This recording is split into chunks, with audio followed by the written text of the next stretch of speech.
గురుగారు నమస్కారం. శ్రీమాత్రే నమః. గురుగారు మార్చి నెలకి సంబంధించి గ్రహస్థితులు కానీ లేకపోతే ద్వాదశ రాశుల యొక్క గ్రహస్థితులు ఎలా ఉన్నాయి? తప్పకుండా అమ్మ. ఫస్ట్ ఆఫ్ ఆల్ ఏంటంటే జీవకారకుడైన గురువు, గురుబలాన్ని ఇచ్చే గురువు మేషరాశిలో ఉన్నారు. మీనంలో రాహువు, కన్యారాశిలో కేతువు, కుంభరాశిలో శని యొక్క సంచారం జరుగుతుంది. ఇవి స్టాండర్డ్గా ఉన్నాయి, ఇవి ఎక్కడ కదలట్లేదు. మనకి మూవ్ అయ్యేటువంటి ప్లానెట్స్ ఏమిటి అని చెప్పి చూసుకున్నట్లయితే రవి కుంభంలో ఉండి 14వ తేదీ మార్చి నుంచి మీనంలోకి మారుతారు. అంటే రవి రాహు కలయిక జరగబోతుంది.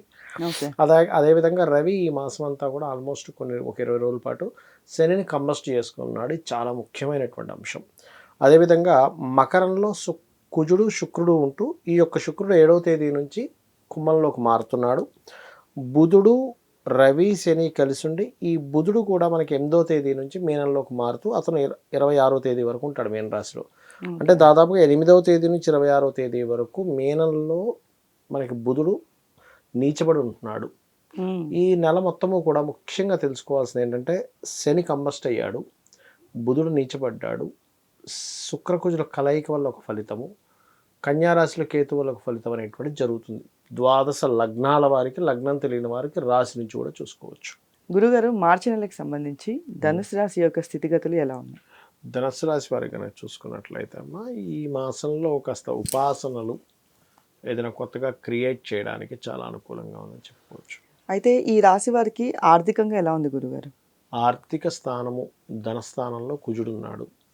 సో దీనివల్ల ఏంటంటే ఎప్పుడో పెట్టిన ల్యాండ్ సంబంధించిన ఇన్వెస్ట్మెంట్స్ ఇప్పుడు కొంచెం ఫ్రూట్ఫుల్ అవ్వడం, దాని ద్వారా ధనం రావడం, భూముల మూలంగా, మిషనరీస్ మూలంగా, ఎనీ టెక్నికల్ ఫీల్డ్స్ వల్ల ధనయోగం అయితే ఈ మాసంలో వెలకుంది. అయితే ఈ రాశి యొక్క విద్యార్థులకు ఎలా ఉంది గురుగారు? విద్యార్థులకి విదేశాలకు వెళ్ళి విద్య చేసే వాళ్ళకి చాలా బాగుంది. అయితే ఇంకొక విషయం చెప్పాలి, ఇందాక ధనయోగం విషయంలో ధనం స్థానంలో ఎగ్జాల్టెడ్ కుజుడు ఉన్నాడు, కానీ ధనాధిపతిని రవి కంబస్ట్ చేసుకున్నాడు. అంటే ఒకసారి మనం సర్క్యులేషన్లో ఉన్న మనీని తీసి ఇంకొకరికి ఇస్తాం, అది మళ్ళీ వెంటనే రిటర్న్ రాకపోతే ఆ సర్క్యులేట్ అయ్యే విషయం ఇబ్బంది అవుతుంది. కాబట్టి సర్క్యులేషన్లో ఉన్న మనీని ఎవరికి ఇవ్వకండి, ఇది ముఖ్యంగా జాగ్రత్త తీసుకోండి. ఇక విద్యార్థులకు మాత్రం అబ్రాడ్కి వెళ్ళి చదువుకుందామని ప్రయత్నం చేసేటువంటి వారికి చాలా అనుకూలంగా ఉంది. అయితే ఈ రాశికి సంబంధించి వివాహానికి సంబంధించి ఎలా ఉంది? వివాహానికంటే సహజంగానే ధనస్సు లగ్నం ఆ ధనస్సు రాశి వారికి వివాహం విషయమై చాలా జాగ్రత్తగా చూసుకోండి అని చెప్తూ ఉంటాం. ఈ సప్తమాధిపతి 8వ తేదీ నుంచి నీచ పొందుతున్నాడు పర్టికులర్గా.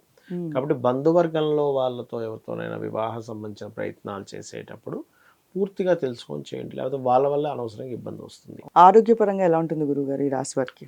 ఆరోగ్యపరమైనటువంటి విషయాలు కనుక చూసుకున్నట్లయితే ఈ 6th లార్డ్ 7వ తేదీ నుంచి రవిశనులతో కలుస్తున్నాడు, కాబట్టి కొంచెం స్ట్రెస్ ఉంటుంది కానీ నో నీడ్ టు వరీ.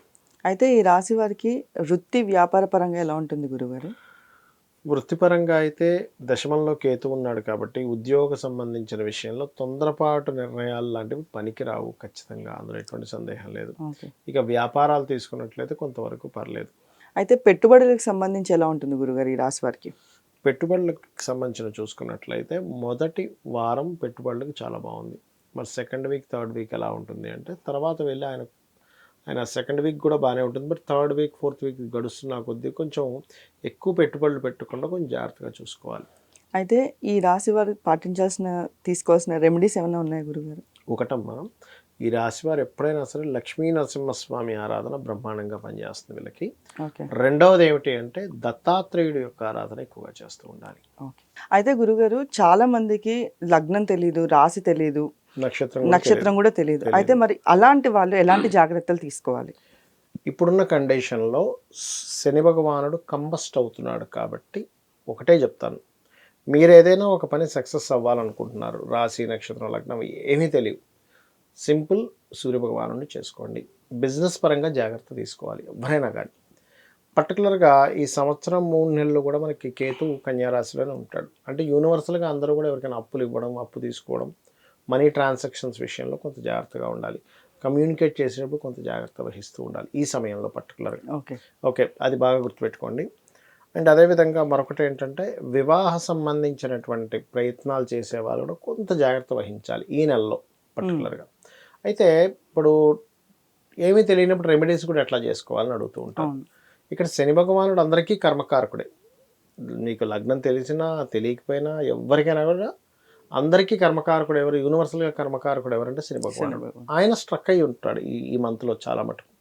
అందుకని ఏం చేయాలి అంటే సింపుల్గా శాస్త్రం ఏం చెప్తుంది, ఎవరి ద్వారా కంబస్ట్ అయ్యాడో అస్తంగత్వ దోషం ఏర్పడిందో వారిని మీరు ఆరాధన చేయాలి అని చెప్తారు. అంటే సింపుల్ ఎగ్జాంపుల్ ఎలా అంటే, ఇప్పుడు చూడమ్మా, ఒక కుర్రాడు బైక్ మీద వెళ్ళిపోతున్నాడు, ట్రాఫిక్ అతను పట్టుకున్నాడు, నీ లైసెన్స్ ఏవి, నీ ఆర్సీ ఏవి అని అడిగాడు. అప్పుడు ఎవరిని వేడుకోవాలి? పట్టుకున్న అతను, అయ్యా నేను ఇంట్లో మర్చిపోయాను, నేను ఈసారి అలా కాకుండా చూసుకుంటాను, ఏదో దానికి సంబంధించినటువంటి పెనాల్టీ కట్టడము, కొంతమంది వదిలిపెట్టరు, పెనాల్టీ కట్టాల్సింది మర్చిపోతే తీసుకురా, లేకపోతే పెనాల్టీ కట్టండి, లేకపోతే లేవు పెనాల్టీ కట్టితే పట్టుకున్న అతను వదిలేస్తాడు. అలాగే సూర్య భగవానుడు కర్మకారకుడైన శనిని పట్టుకున్నాడు కాబట్టి ఇది ఖచ్చితంగా చేసుకోవాలి అందరూ. అదొకటి. మీనరాశిలో రాహు సంచారం జరుగుతుంది కాబట్టి నేను చెప్పేది ఏమిటంటే, పితృదేవత ఆరాధన ఈజ్ మోస్ట్ ఇంపార్టెంట్ ఇప్పుడున్న కండిషన్లో. ఓకే, అది ఖచ్చితంగా చేసుకుంటూ ఉండాలి ప్రతి ఒక్కరు కూడా. అదొకటి. అండ్ అలాగే ఈ ఆయిల్ బిజినెస్ చేసేటువంటి వారు, ఐరన్ బిజినెస్ చేసేటువంటి వారు మరింత జాగ్రత్తగా ఉండాలి. ఎందుకంటే ఆయిల్కి ఐరన్కి శని కారకుడు. అదేవిధంగా షేర్ మార్కెట్స్లో కూడా, షేర్స్లో కూడా ఐరన్ ఆయిల్ లాంటివి కొంటుంటారు ఇటువంటి విషయాల్లో. ఎందుకంటే నువ్వులు, ఐరను, ఆయిల్ అంటే ఏదైనా సరే ఇనుముకు సంబంధించినటువంటిది. అలా అని చాలామంది తెలియక ఏం చేస్తారంటే కారు కూడా ఇనువండి అంటారు. ఇక్కడ కారుని ఇనువుగా తీసుకోకూడదు. కారు ఒక కంఫర్ట్ని ఇచ్చేది. చాలామంది ఏమంటుంటారంటే, నన్ను ఏమడుగుతుంటారంటే, ఏమన్నా ఇనప బిజినెస్ చేయొచ్చా అంటే, ఇనప బిజినెస్ అంటే ఏం చేస్తారంటే కార్లు అంటారు. కార్లు ఇనప బిజినెస్ ఏంటయ్యా, నువ్వు ఐరన్ అమ్మేది అయితే ఇనప బిజినెస్ అవుతుంది, కార్ ఇనప బిజినెస్ అవ్వదు, శుక్రుడికి సంబంధించిన బిజినెస్ అవుతుంది అంటే వాళ్ళ ఉద్దేశం ఏంటంటే శనికి సంబంధించిన బిజినెస్ కదా అనుకుంటారు.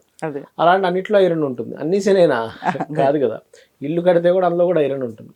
కానీ అది శుక్రుడి కిందకి తీసుకోవాలి మనం చెప్తూ ఉంటాం. అయితే ఇక్కడ ఏంటంటే ఇనుము, నూనె, జాబ్ కన్సల్టెన్సీస్ సంబంధించిన బిజినెస్లు నడిపేటువంటి వారు ఈ మాసంలో ఒక 20 రోజుల పాటు ఖచ్చితంగా కొన్ని నియమాలు పాటించాలి. అందులో ముఖ్యంగా సూర్య ఉపాసన కనుక చేసుకుంటే అన్ని విధాలా బాగుంటుంది.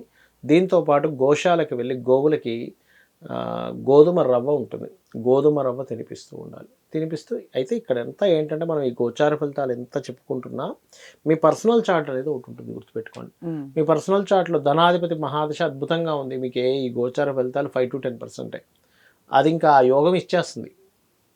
ఇప్పుడు ఎందుకంటే మనం చూడండి, 10 షాపులు ఉంటాయి, అన్ని షాపులు బాగానే ఉంటాయి, కానీ ఒక షాప్ అద్భుతంగా నడుస్తూ ఉంటుంది.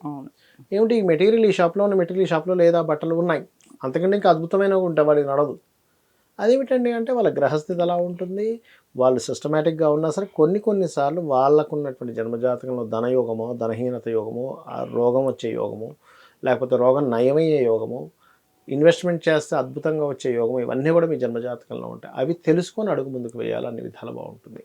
ఇది శ్రీమాత్రే నమః.